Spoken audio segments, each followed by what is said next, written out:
I was more nervous. Gosh, now I've got to be really honest here, right? I must admit that I think that's a forever problem. That's a... Welcome to the marketing room, where the marketing minds get real. Now that's too loaded a question. I wish I knew. Tears rolling down my eyes, thinking, gosh. Acquisition in 2007. What were you more excited about when you signed, and what did you quietly worry about that you kept to yourself? That was super exciting. Becoming part of the network, having a WPP name, hopefully more doors being opened. That was where the sort of box ticked. But I must admit that I think I was more nervous. You ran the agency your way. Independently, yeah. Independently. And now this big corporate giant coming, taking over, how would... And you'd heard horror stories. How would that pan out? But like anything else in life, you do it, and you learn, and then you do it better, and you do it better. And today, can I tell you, even today, I have such a fantastic relationship with the guys, after sort of being there for 20 plus years. Now that you're no longer part of WPP, I can probably ask you this. What does inside of WPP look like from a regional agency's perspective? They're extremely good with complexity. Whether it is capability, regional issues, collective collaboration. So you'd have South Africa talking to UAE, talking to London, talking to the US. It was just fantastic. Some of that stuff. Access to knowledge, information, research, work. It was fantastic. But what they didn't have was a sense of urgency. The structure just doesn't provide. I think any guy in our business should go through a big agency, whether it's Publicis, whether it's WPP or whichever agency, should go through that experience, because it is a school. It teaches you so much. Both width and depth. I'm not too sure if I've shared. I'm also a ex-YNR. So I understand what exactly you're sharing in the WPP. Back home. Delhi. Oh, I see.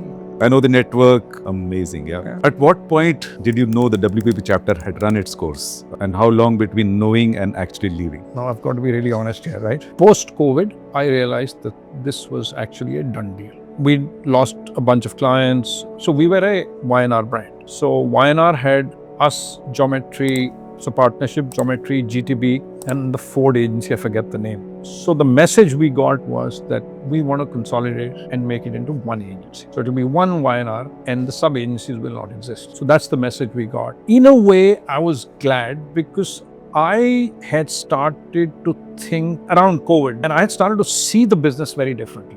When I would go to WPP, they'd say, this is how we work. That's the playing field, play within that. COVID was 2020. So that's the time they turned around and said, we want to consolidate it. Then that lasted for about a year and a half, and then said masalama and moved on. So the day you left, relief, loss, or both? I think relief, most definitely. GP Inc. happened. Your kind of entire senior team from group partnership came with you to GP. Yeah.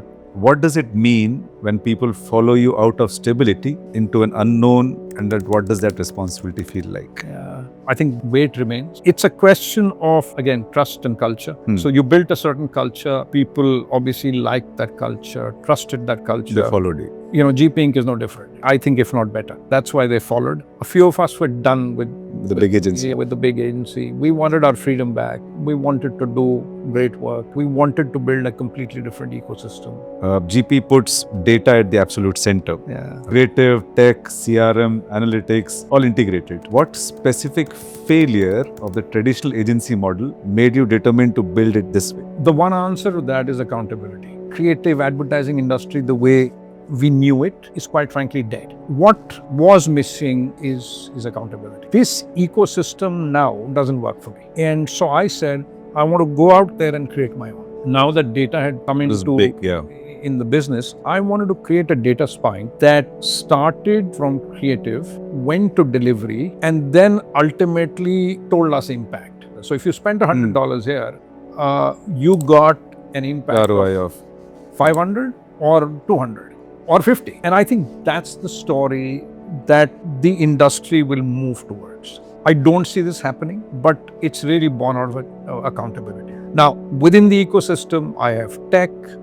So we've got 6 verticals, right? We've got tech, we've got creative, we've got media, behavior and strategy. We've got podcasting, branding and identity. So it all mixes together. That's how the data spine goes through to measure impact. What do you do differently as a leader? Has it changed? Has it... 10, 15, 20 years ago, to me, leadership was equal to having all the answers. Now, leadership to me is letting it thaw for a bit, asking myself, maybe I'm asking the wrong question. So I think it's come a whole circle. I find it extremely fascinating when people have clarity. I think any leader, if he knows his next step, I'm not talking right or wrong, but I think it's so important to have a decision. Because often what happens is you're 6 guys in a room. Okay, you guys are figured it out, right? Classic. But figure out what? How? It's extremely important to have clarity, know your next step. I think that to me hasn't changed, but what has changed is the way I go about it. Where do you give your team complete autonomy, and where do you step in, set the terms yourself? It's by and large a line in the sand. It doesn't work perfectly all the time. I call myself Mr. Acquisition. I'm very linear. A leads to B, B leads to C. I am very structured. So what I've done with the guys is I've said to them, my job is acquisition. Your job is only retention. Largely functionally, that's how the organization runs. Again, going back to clarity. I mean, I'm really, really clear. I'm quite frankly not interested in the operational side of the business, because if my time goes away there, something else suffers. They need to be doing that part. I continue to do the whole sort of growth, vision and overall money, finance.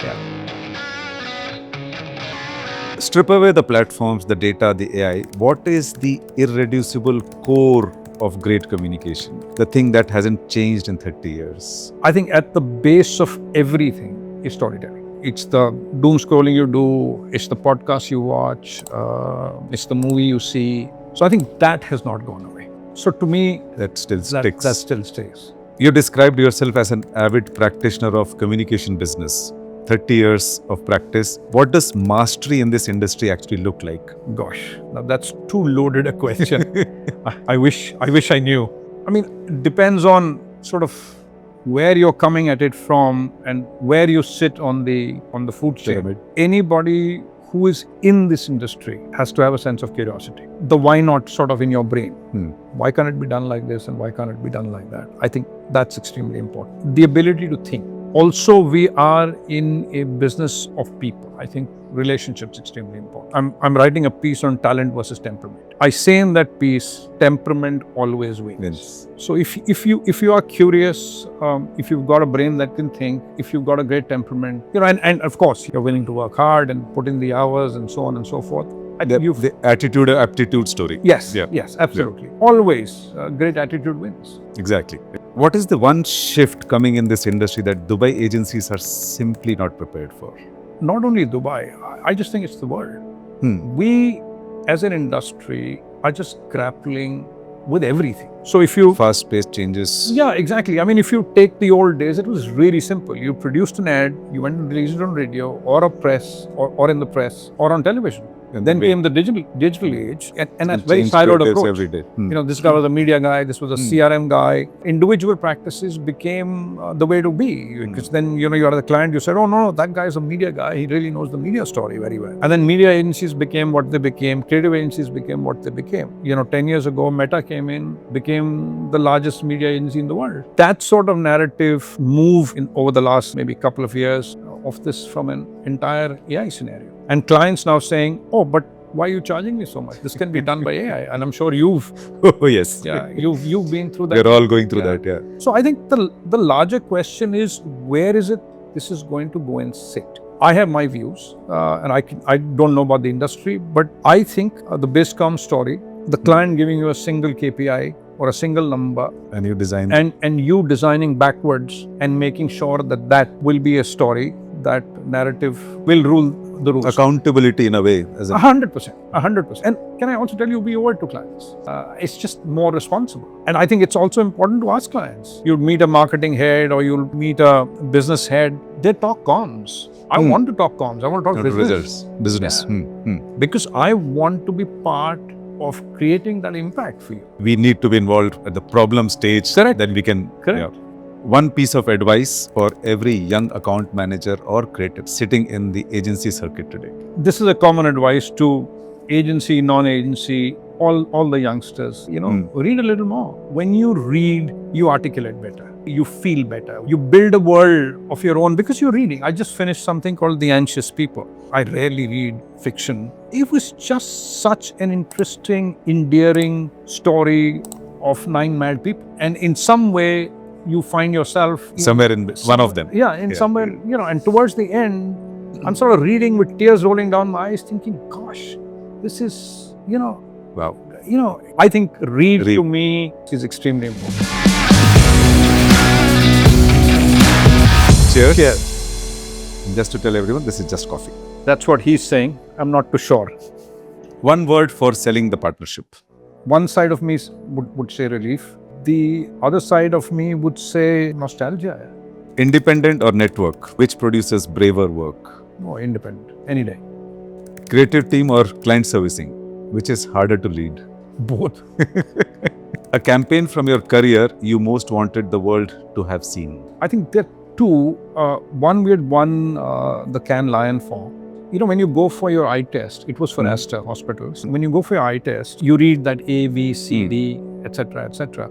They came to us and said, we want to do something for the blue collar worker. We were a bit naive because when we went and sort of asked the question, what is it that you want to do? And they started by saying, we want to give away X number of free glasses. I said, okay, great idea. But then when you went down to the blue collar worker, you realized the guy doesn't read and write. So then, and it was such an incredible creative solve. So it's called a Snell chart. We replaced the ABC with a hammer and a drill and a nail and a screwdriver and so on and so forth. And I remember when we won this at Cannes, the chair of the jury, health jury, she took me aside and she said, I don't know if you know the power of this idea. This needs to go around the world to all the people where people can't read and write.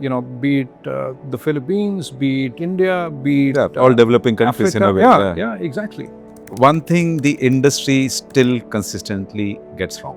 It's important to do the thinking before the doing. Mm-hmm. And I think that continues. One thing clients should stop doing. Interfering. And one thing agencies should stop doing. Preaching. You don't go to a doctor and then say, hey, hang on a minute. Here's the medicine I want. Or this is the problem with me. Marcom or Biscom. Which word will the industry be using in 10 years? Biscom for sure. Something WBP gave you that you would never have admitted at the time. I think it gave me fantastic financial discipline. I mean, ultimately, money is a byproduct of any business that you run. You were making money, but there was no science to that making that money.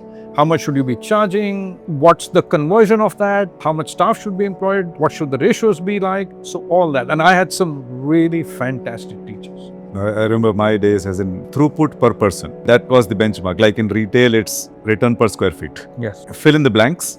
GP Inc. will outlast every holding group in this region only if. Let them continue doing what they're doing. We'll outlast everybody. JWT to Dubai with no map, 4 partners and a name that was a promise. A sale to WPP, a decade inside the machine, and then a blank page and the nerve to fill it again. Truly inspiring, and today was a great story. This region has built things that the world is only beginning to see and understand. We are here to make sure stories get told properly, loudly, and without apology. One conversation at a time. This is the marketing room. See you in the next one.